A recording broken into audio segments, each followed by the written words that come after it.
নমস্কার, আপনারা দেখছেন টিভি24 বাংলার সঙ্গে রয়েছে আমি সুস্মিতা। শুরু করছি নজরে রাজ্য। কানের মেশিনের বিশ্বস্ত প্রতিষ্ঠান অডিটন স্পিচ অ্যান্ড হিয়ারিং ক্লিনিক।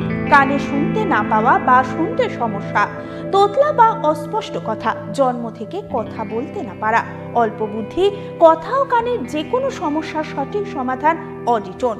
অভিজ্ঞ চিকিৎসকদের পরিষেবার সাথে পাবেন কানের শোনার পরীক্ষা ও যন্ত্র, কান ও গলার ছবি, speech therapy, OAE, BERA, ASSR, ENG, VNG, ইকজি, ভেস্টিবুলার, সাইকোলজিক্যাল পরীক্ষা ও কাউন্সিলিং। বিশদে জানতে যোগাযোগ করুন।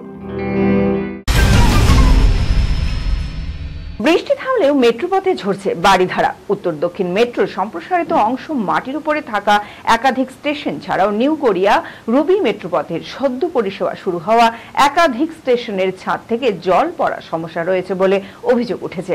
ট্রেন চলাচলের যে উড়ালপথ রয়েছে সেখান থেকেও নিচের তলায় যাত্রীদের আসা যাওয়ার একাধিক জায়গায় জল চুইয়ে পড়ছে। যদিও মেট্রো কর্তাদের একাংশের দাবি সমস্যা সম্পর্কে তারা ওয়াকিবহাল। কিভাবে এই ত্রুটি মেরামত করা যায় তার চেষ্টা চলছে।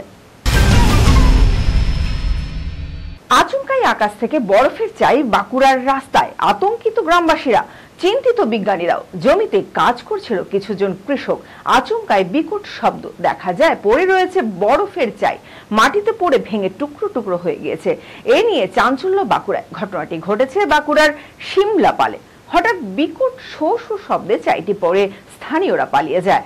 খবর জানাজানি হতে ঘটনাস্থলে ছুটে আসেন অনেকেই। রোদে বরফের চাই গলে জলে পরিণত হয়ে যায়। কি কারণে এমনটা হলো তা এখনো জানা যায়নি।